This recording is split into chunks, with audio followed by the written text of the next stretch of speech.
Hello बच्चों, मैं हूं Aruna. Welcome to my channel maths is not a हवा। हम कर रहे थे चैप्टर नंबर 8 कंपेयरिंग क्वांटिटीज यानी कि राशियों की तुलना क्लास 8 का एनसीईआरटी से। आज करते हैं ट्राई दीज ऑन पेज 130 जो कि हिंदी की बुक में पेज 139 पर है और एग्जाम्पल 12 करते हैं। This video is in continuation of the previous one as I had to stop in between. ऊपर कंस्ट्रक्शन वर्क शुरू हो गया था ठक ठक ठक। तो उसमें हमने देखा था कि जब इंटरेस्ट कंपाउंडेड एनुअली होता है या सेमी एनुअली या क्वार्टरली या कुछ और, वार्षिक, अर्धवार्षिक, तिमाही या कुछ और संयोजित होता है तो रेट कैसे बदलता है। सपोज रेट है हमारा 10% पर एनम।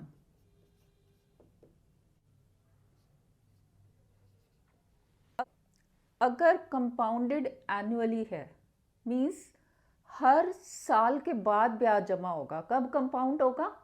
हर साल के बाद। एक एक साल के बाद ब्याज कैलकुलेट होगा और पुराने वाले प्रिंसिपल में जमा होगा। अब रेट है 10% per annum. Per annum is per year. Annually में यही रेट रहता है 10। अगर सेमी एनुअली है, semi annually means semi annum. Semi means half year. Interest कब कब कैलकुलेट होगा? Every half year. Half year means 6 months. पहले 6 मंथ्स के बाद कैलकुलेट होगा, फिर 12 मंथ्स के बाद। ईयर्स में लिखे तो पहले half year, then after 1 year, फिर आगे लाइक दैट। मीन्स ये साल में 2 बार कैलकुलेट होगा यूनिफॉर्मली। तो यहाँ पे रेट क्या होता है? रेट हाफ हो जाता है। यहाँ पे रेट हो जाएगा 5%। क्वार्टरली, तिमाही। तिमाही मीन्स हर 3 महीने के बाद, हर क्वार्टर ईयर के बाद। इंटरेस्ट कब कब कैलकुलेट होगा? 3 मंथ्स के बाद। फिर जो इंटरेस्ट आएगा वो इस वाले पुराने प्रिंसिपल में जमा करेंगे, वो नेक्स्ट 3 मंथ्स का प्रिंसिपल बन जाएगा। फिर 6 मंथ्स के बाद कैलकुलेट होगा, फिर 9 मंथ्स के बाद, फिर 12 मंथ्स के बाद, लाइक दैट। मीन्स एक साल में ये 4 बार कैलकुलेट होगा इंटरेस्ट। रेट का क्या होगा? रेट जो है 1/4 हो जाएगा। 1 2 3 4 4 बार इंटरेस्ट कैलकुलेट हो रहा है तो रेट इसमें आ जाएगा 10 का। अगर रेट 10 है तो 10/4 मीन्स 10 इंटू 1/4। यहाँ तक हमने पिछली वीडियो में देखा था। अब देखते हैं कि टाइम पीरियड के ऊपर क्या इफेक्ट आता है। टाइम पीरियड कैसे चलता है। सपोज मैं टाइम पीरियड ले रही हूँ यहाँ पे 1 year.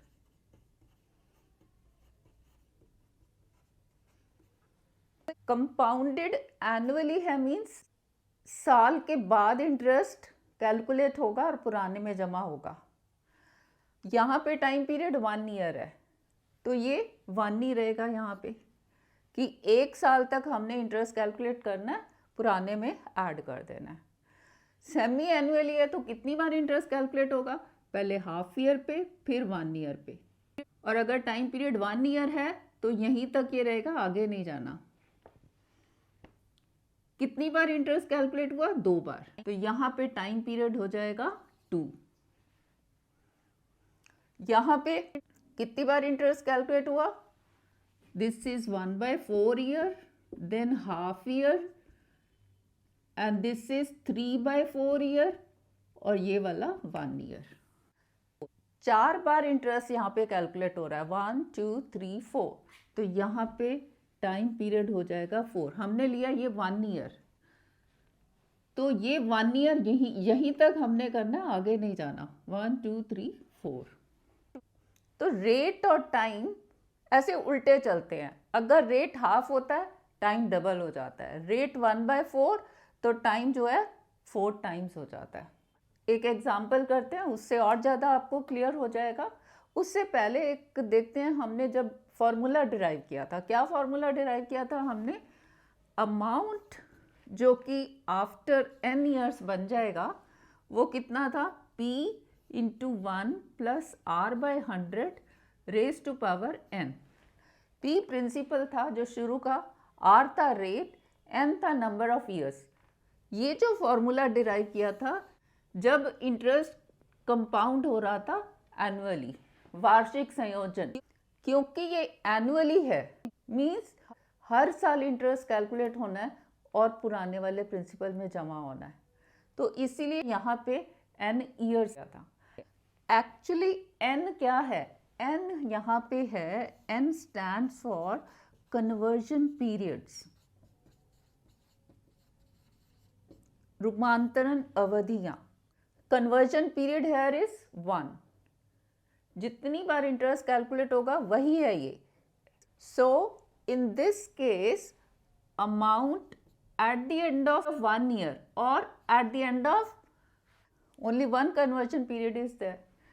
This is equal to P into 1 plus R by 100, जो भी ओरिजिनल प्रिंसिपल होगा या रेट होगा, raise to power this is 1, n is 1। only once we are calculating interest, एक ही कन्वर्जन पीरियड है।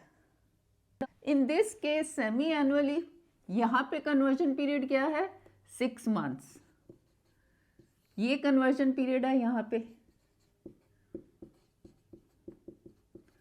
So amount at the end of 2 half years, 2 6 months or 2 conversion periods, one and the same thing. So this is equal to P original principal 1 plus R, R का यहाँ क्या होगा, divide by 2, R half हो जाएगा, divided by 100, raise to power how many conversion periods, how many times we are calculating interest, 2 times, so this is 2। Quarterly में देखें, quarterly में क्या है, amount which I will get after 1 year or after 4 quarter years। Quarter year क्या है यहाँ पे, quarter year is 3 months। 3 months क्या है यहाँ पे, कन्वर्जन पीरियड। यहाँ पे कन्वर्जन पीरियड है 3 months और quarter year. So A eight the end of 4 quarter years, 4 conversion periods, this is equal to P original 1 plus R का क्या करना है, R by 4 divided by 100 raised to power how many quarter years, how many conversion periods, how many times we have calculated interest here, 4 times, so this is raised to power 4। अब देखो जब annually था तो ये time period है 1, semi annually तो 2 means 2 times of this, और जब ये क्वार्टरली है तो ये है 4, that means 4 times of this. यानी कि रेट क्या होता है, सेमी एनुअली में हाफ, क्वार्टरली में 1/4 और टाइम उल्टा चलता है। टाइम जो है 2 टाइम्स हो जाता है इस टाइम के जो कंपाउंडेड एनुअली में है, और क्वार्टरली में हो जाता है 4 टाइम्स। तो यहाँ हमने देखा रेट और टाइम कैसे साथ साथ चलते हैं जब कन्वर्जन पीरियड चेंज होते हैं। एनुअली, सेमी एनुअली, क्वार्टरली, इनमें क्या फ़र्क है, कन्वर्जन पीरियड्स ही बदल रहे हैं ना। यहाँ पे कन्वर्जन पीरियड है 1 ईयर, 1 ईयर के बाद इंटरेस्ट कैलकुलेट होगा और जमा होगा। यहाँ पे हाफ ईयर के बाद, यहाँ पे क्वार्टर ईयर के बाद। एग्जाम्पल करते हैं, उसमें और ज़्यादा आपको क्लैरिटी मिलेगी। एग्जाम्पल 12 है, what amount is to be repaid on a loan of rupees 12,000 for 1.5 years at 10% per annum compounded half yearly। एक लोन लिया कितना, 12,000, principal 12,000 for 1.5 years means time period is 1.5 years, rate 10% per annum, compounded half yearly, interest कब कब add हो रहा है, half year के बाद। यदि ब्याज का संयोजन अर्धवार्षिक होता है तो 1.5 वर्ष के लिए 10% वार्षिक दर पर उधार लिए गए 12,000 के कर्ज का भुगतान करने के लिए कितनी राशि देनी पड़ेगी। सो कितना लोन लिया? 12,000। प्रिंसिपल है 12,000। मूलधन for 1.5 years. Time period is 1.5 years. Rate 10% per annum. और इंटरेस्ट कब कंपाउंड हो रहा है? Half yearly, after every half year. हर हाफ ईयर के बाद 6 महीने के बाद इंटरेस्ट कैलकुलेट होगा, पुराने प्रिंसिपल में जमा होगा, वो नेक्स्ट हाफ ईयर का प्रिंसिपल बन जाएगा एंड सो ऑन। कब तक जाएंगे? 1.5 ईयर्स तक। तो इसको हम दोनों तरीक़ों से करते हैं, एक तो फार्मूला यूज़ करके करते हैं और दूसरा स्टेप बाय स्टेप, जैसे हमने फार्मूला डिराइव किया था, एक एक कन्वर्जन पीरियड का इंटरेस्ट निकालते जाएंगे। सो हमारा फार्मूला क्या है? फार्मूला है हमारा AN is equal to P1 + R/100 raise to power n। P original principal, rate जो हमें दिया पर एनम, n क्या है? Time period in number of years. ये फॉर्मूला किसके लिए था? कंपाउंडेड एनुअली के लिए। अगर हाफ ईयरली है, सेमी एनुअली है, तो इसमें क्या चेंजेस होते हैं? उसमें चेंजेस होते हैं, r का हम क्या कर देते हैं? r/2, और टाइम का क्या करते हैं? Time into 2। रेट हाफ हो जाता है और टाइम जो है डबल हो जाता है, मल्टीप्लाइड बाय 2। तो रेट क्या है? 10% पर एनम, यानी कि 10% पर ईयर। तो हाफ ईयरली में कितना हो जाएगा? r/2 means 10/2। दिस इज 5% पर हाफ ईयर। हाफ ईयर का रेट है 5%। अमाउंट जो कि हमें 1.5 ईयर्स के बाद देना पड़ेगा, वो निकालते हैं। सो दिस इज प्रिंसिपल वही रहता है ओरिजिनल वाला 1 प्लस यहाँ पे क्या आएगा? r/2 divided by 100 raise to power, यहाँ कितना आएगा? जितने कन्वर्जन पीरियड्स हैं, जितने यहाँ पे हाफ ईयरली मीन्स कितने हाफ ईयर्स हैं, उतने ही कन्वर्जन पीरियड्स होते हैं ना। हाफ ईयर के बाद इंटरेस्ट कैलकुलेट होना है। कितनी बार इंटरेस्ट कैलकुलेट होना है? हाफ ईयरली मीन्स पहला हाफ ईयर के बाद इंटरेस्ट कैलकुलेट होगा, फिर उसके बाद 1 ईयर के बाद, फिर 1.5 ईयर्स के बाद। अगर मंथ्स में देखें तो 6 मंथ्स, देन 12 मंथ्स और फिर 18 मंथ्स। टाइम पीरियड हमारा कितना है? 1.5 ईयर। हमें इसके आगे नहीं जाना, यहीं तक। तो how many times the interest is calculated है? 3 टाइम्स। 3 कन्वर्जन पीरियड्स, पहले फर्स्ट 6 मंथ्स, फिर दूसरा 6 मंथ्स, फिर तीसरा 6 मंथ्स। तो यहाँ पे आ जाएगा 3।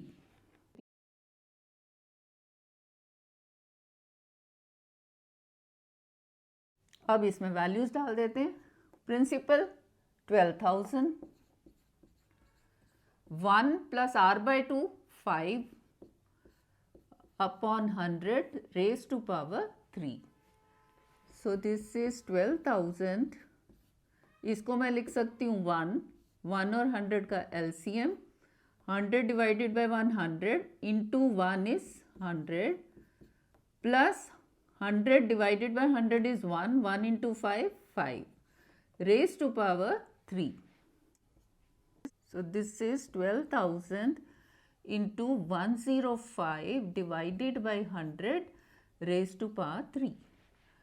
ये 5 से चला जाएगा 20 और ये 21 यहाँ ले आते हैं। This is equal to 12,000 into 21/20 raise to power 3। Raise to power 3 means multiplied thrice, 3 बार इसको गुना कर दो। इसको सॉल्व कर लेते हैं। 1 0 ये कटा, 1 ये कटा और 1 ये। 2 6 देन 2 3 बस, और कुछ नहीं कटेगा। सो 3 into 21 is 63, 21 into 21 is 441 divided by 2। 441 into 63. This is 3 ones are 3, 3 fours are 12, 1, 12 and 1, 13. 6, 6 fours are 24, 2, 6 fours are 24 and 2, 26. 3, 8, 7, 7, 2. This is 27783 divided by 2. This is 2 ones are 2, 2 threes are 6, एक बच गया, एक और 7 17, 2 8 सा, फिर से एक बच गया 18, 2 9 सा, फिर 2 1 सा, एक बच गया 0 और पॉइंट, और 2 5 सा 10। ₹13891.5 मीन्स यहाँ हम ज़ीरो लगा सकते हैं, पॉइंट के राइट में कितने भी ज़ीरो लगाओ फ़र्क नहीं पड़ता। So this is ₹13,891.50 is to be repaid on a loan of ₹12,000 for this much period at this rate. अब देखते हैं स्टेप बाय स्टेप। पहले 6 मंथ्स का कैलकुलेट करते हैं, जितना इंटरेस्ट आएगा फिर उसको इसमें ऐड कर देंगे, फिर नेक्स्ट 6 मंथ्स का, ठीक है, ऐसे करते जाएंगे 18 मंथ्स तक। सो पहले हम इंटरेस्ट कैलकुलेट करते हैं for first 6 months. This is, अच्छा, अब फर्स्ट पीरियड का हम इंटरेस्ट कैलकुलेट कर रहे हैं तो सिंपल इंटरेस्ट होगा। सिंपल इंटरेस्ट का फॉर्मूला पता है मुझे, P into R into T by 100। So this is equal to P, जो ओरिजिनल प्रिंसिपल है at the start, that is 12,000 into rate 10% per annum into T कितना है, this is for first 6 months. हम step by step चल रहे हैं ना, पहले 6 महीने का निकाल रहे हैं। अब यहाँ पे हमने मंथ्स नहीं लिखना, क्या लिखना है, ईयर्स। क्यों?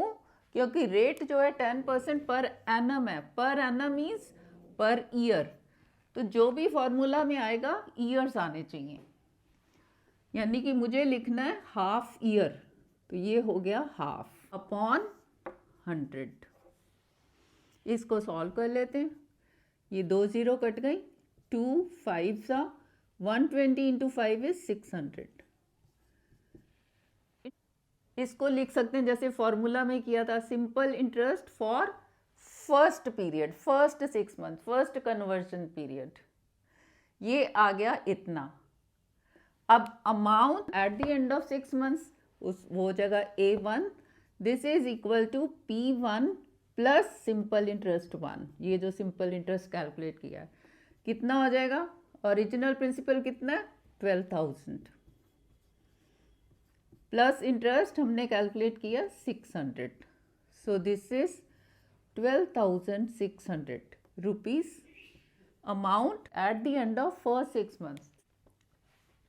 तो ये क्या होगा, principal for next 6 months, for these 6 months, from 7 months to 12 months. This is from 7 months to 12 months. अब हम इस पीरियड का कैलकुलेट करते हैं इंटरेस्ट, सेकेंड वाला, simple interest for second conversion period, for second this period from 7 months to 12 months. This is equal to same formula, यहाँ पे P कितना हो जाएगा, P2, तो P2 कितना है यहाँ पे 12,600 इंटू R कितना है 10। Time period again 6 months, 7 months to 12 months, again it is half divided by 100।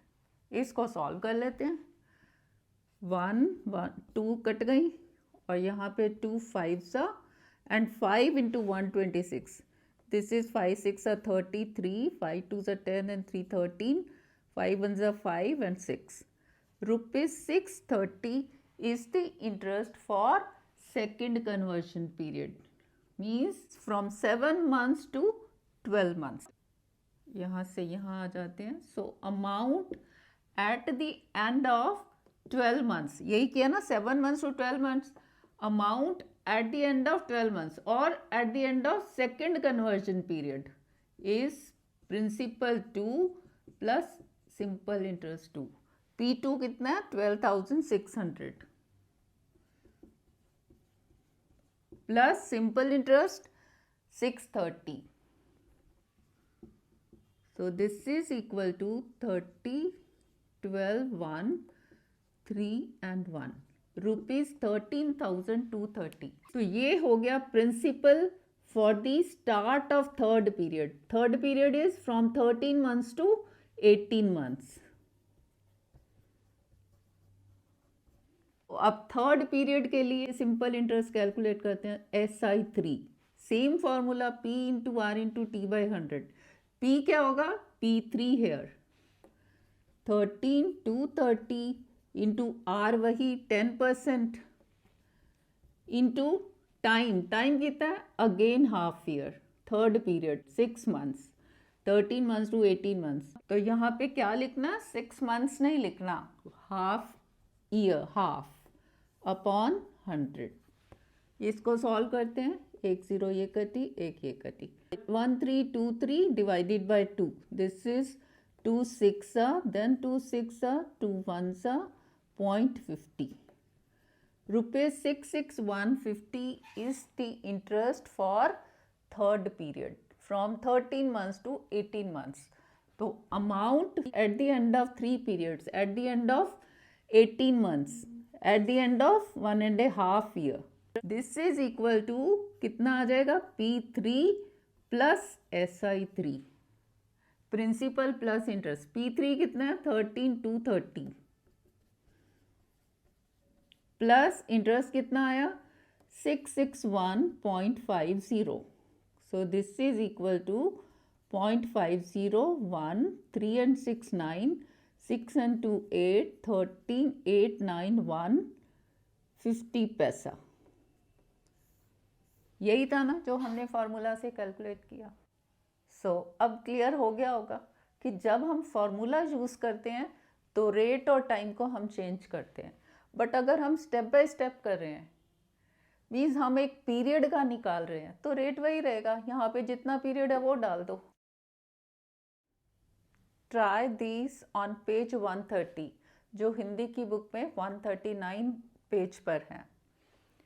Find the time period and rate for each. 2 चीज़ें निकालनी है time period and rate.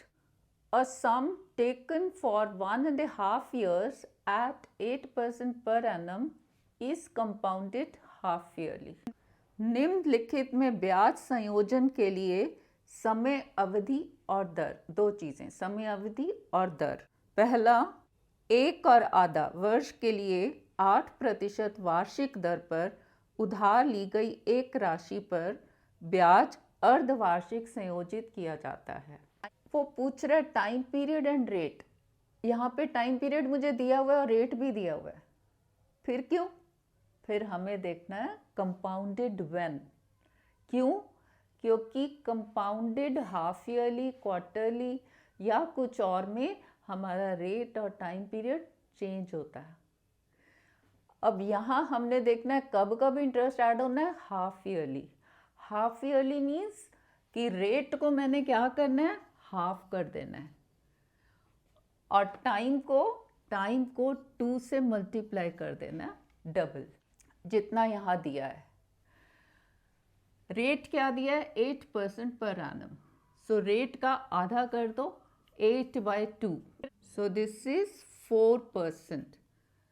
This is for half year per half year. Annum per annum rate is 8 तो half year का हो गया 4. Time period T into 2. Time कितना दे रखा है 1.5 years. 1.5 into 2. So this is 1 into 2 2 plus 1 3 3/2 into 2 2 2 cut गया. So this is 3. Time is 3 यानी कि वो जो फॉर्मूला होता है AP 1 plus R/2 divided by 100. ये जो टाइम है यहाँ पे 3 आ जाएगा. एक्चुअली 3 क्या है ये 3 हाफ ईयर्स हैं. ये 3 कन्वर्जन पीरियड्स हैं। पीछे हमने यही समझा है ना कि हाफ ईयरली है तो हर हाफ ईयर में इंटरेस्ट कैलकुलेट होना है। कितना पीरियड है? 1.5। कितने पीरियड्स हो गए? पहला हाफ ईयर, फिर उसके बाद 1 ईयर, देन 1.5 ईयर। 3 टाइम्स हो गया ना इंटरेस्ट कैलकुलेट। इसीलिए यहाँ पे 3 आता है, इसीलिए इसको डबल करते हैं। बट ये 3 ईयर्स नहीं लिखना, these are 3 half years, 3 conversion periods. ये मैंने बताया था ना कि ये जो n है, n is for conversion periods. Second, a sum taken for 2 years at 4% per annum compounded half yearly। 2 वर्ष के लिए 4% वार्षिक दर पर उधार ली गई एक राशि पर ब्याज अर्धवार्षिक संयोजित किया जाता है। 2 years टाइम पीरियड 4% पर एनम रेट। क्या देखना है हमें? कंपाउंडेड व्हेन, कब संयोजित होता है ये? कंपाउंडेड हाफ ईयरली, अर्धवार्षिक संयोजन। अर्धवार्षिक मीन्स एवरी हाफ ईयर। तो हाफ ईयरली में रेट क्या होता है? रेट हो जाता है R/2 और टाइम को क्या करते हैं? Time into 2। यहाँ पे रेट कितना है? रेट है 4% पर एनम, तो R/2 इज 4/2, दैट इज 2%। अब पर एनम नहीं लिखना, क्यों? 4% पर ईयर रेट है, 2% है पर half year rate.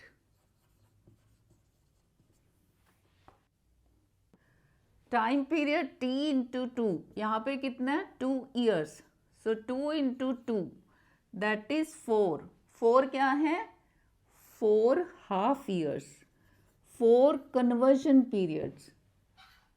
Half yearly है और 2 ईयर्स। कब कब इंटरेस्ट कैलकुलेट होगा? पहले हाफ ईयर पे, पहले 6 मंथ्स पे, फिर 12 months, then 18 months and then 24 months. 2 साल यही है ना, 24 मंथ्स। पहले हाफ ईयर, फिर 1 ईयर पे, फिर 1.5 ईयर पे, फिर 2 ईयर्स पे। 4 बार इंटरेस्ट हमारा कैलकुलेट होगा प्रीवियस वाले प्रिंसिपल में जमा होने के लिए। इसीलिए जो टाइम यहाँ पे 4 आया, 4 हाफ ईयर्स। अब तक हमें कंसेप्ट तो समझ में आ गया, थोड़ा सा रिवाइज करते हैं। डिफरेंट कंपाउंडिंग पीरियड्स लेकर, संयोजन अलग अलग लेकर। सपोज रेट है 10% पर एनम, प्रिंसिपल कुछ भी होगा, P लिया, टाइम पीरियड 1 ईयर। अगर कंपाउंडेड एनुअली है, मीन्स वार्षिक है, तो यहाँ पे रेट कितना होगा? वही होगा 10% पर एनम है तो 10 ही होगा पर ईयर वाला रेट। एक ही बार संयोजन होना है, एक ही बार इंटरेस्ट कैलकुलेट होना है, क्योंकि टाइम पीरियड 1 ईयर है। टाइम कितना होगा? 1। रेट यहाँ पे ये होगा और टाइम होगा 1। हमारा फॉर्मूला क्या है कंपाउंड इंटरेस्ट वाला? जो कि amount at the end of n years is equal to P into 1 plus R/100 raise to power n। तो इस केस में क्या होगा? वार्षिक वाले में P जो भी होगा 1 प्लस R है 10 अपॉन 100, n यहाँ पे 1। ये 1 ईयर है यहाँ पे। और रेट क्या है? 10% पर एनम, एनम वाला रेट, ईयरली रेट, ईयर वाला रेट। अर्धवार्षिक है तब क्या होगा? अर्धवार्षिक में हम रेट हाफ कर देते हैं, 10 का 10/2 आएगा, दैट इज 5। और टाइम का क्या करते हैं? Double, 1 into 2 that is 2। तो ये जो हम रेट और टाइम पीरियड चेंज करते हैं वो कब कब यूज़ करना है? जब हम ये फॉर्मूला यूज़ करेंगे। तो इसमें क्या चेंजेस हो जाएंगे? इसमें जो अमाउंट होगा वो कितना मिलेगा? P जितना भी है 1 प्लस R यहाँ पे लेना है 5, R/2, 5/100 raise to power time लेना ये वाला 2। क्वार्टरली, तिमाही में क्या होगा? अगर क्वार्टरली है means after every quarter year, after every 1/4 year, है ना? तो रेट क्या हो जाएगा इसका? 1/4। 10 का 10/4 और टाइम क्या होगा इसका 1 का इंटू 4। तो फॉर्मूला में कैसे चेंजेस आएंगे, इसमें जो अमाउंट मिलेगा वो होगा P इंटू 1 प्लस R, ये वाला यूज़ करेंगे 10/4 डिवाइडेड बाई 100, टाइम जो होगा ये वाला 4। अगर मंथली है, मंथली मीन्स मासिक मीन्स हर माह के बाद, हर मंथ के बाद, पहले 1 मंथ फिर 2 मंथ 3 मंथ सो ऑन। यहाँ पे 1 ईयर पीरियड है 12 मंथ्स तक, है ना। तो रेट क्या होगा, रेट जो है 10 का 10/12 हो जाएगा। जितने कन्वर्जन पीरियड्स होते हैं उतने से हम डिवाइड करते हैं। अर्धवार्षिक था 2 तो 2 से डिवाइड किया, तिमाही 4 कन्वर्जन पीरियड, 4 रूपांतरण अवधियाँ, तो 4 से डिवाइड किया। यहाँ पे कितने हैं कन्वर्जन पीरियड्स, 12, तो 12 से डिवाइड कर दो। और टाइम को क्या करना है, वार्षिक से, जो वार्षिक में है 1 इंटू ये 12, दिस इज 12। तो इसमें कितना अमाउंट मिलेगा, that is P into 1 plus R, ये वाला लेना है 10/12 divided by 100 raise to power 12। अगर डेली है, रोजाना, रोजाना मीन्स साल में कितने दिन है 365 डेज, तो क्या करेंगे, ये जो रेट है 10 इसको 365 से डिवाइड करेंगे फॉर रेट, और टाइम क्या हो जाएगा, ये जो 1 है 1 इंटू 365 दैट इज 365। फॉर्मूला में लगाएंगे तो अमाउंट कैसे मिलेगा, P इंटू 1 प्लस R है ये वाला 10/365 divided by 100 raise to power this. क्योंकि अब हमें कंसेप्ट क्लियर हो चुका है तो हम किसी भी पीरियड के लिए कर सकते हैं। अब हमें सिंपली रट्टा लगाने की जरूरत नहीं है, अब हम समझ के इसको अप्लाई करते हैं, किसी भी पीरियड का मैं निकाल सकती हूँ। मुझे पता है कि यहाँ पे पर एनम है तो ये पर ईयर हुआ, है ना, और ये ईयर है 1 ईयर। यहाँ पे अर्धवार्षिक है सेमी, तो ये हाफ ईयर है, for half year 5% for half year. और 2 क्या है, 2 ईयर्स नहीं है, टाइम पीरियड तो 1 ईयर ही है। यहाँ पे क्योंकि सेमी एनुअली अर्धवार्षिक है तो ये हाफ ईयर्स हैं। ऐसे यहाँ पे 4 क्वार्टर्स, 4 क्वार्टर ईयर्स, और रेट 10 डिवाइडेड बाय 4 पर क्वार्टर ईयर। ऐसे ये this is for per month rate है ये, और ये 12 मंथ्स हैं। 10/365 ये रेट है फॉर 1 डे रेट, वो साल का है 10% रेट, एक दिन का रेट 10/365, और टाइम पीरियड यहाँ 1 ईयर है, means this is 365 days. 365 days हैं, हर दिन इंटरेस्ट कैलकुलेट होगा। I hope this is clear. So इस वीडियो के लिए इतना ही। अच्छी लगी है तो लाइक कर दो, नए हो तो सब्सक्राइब कर दो। Thank you, thanks for watching.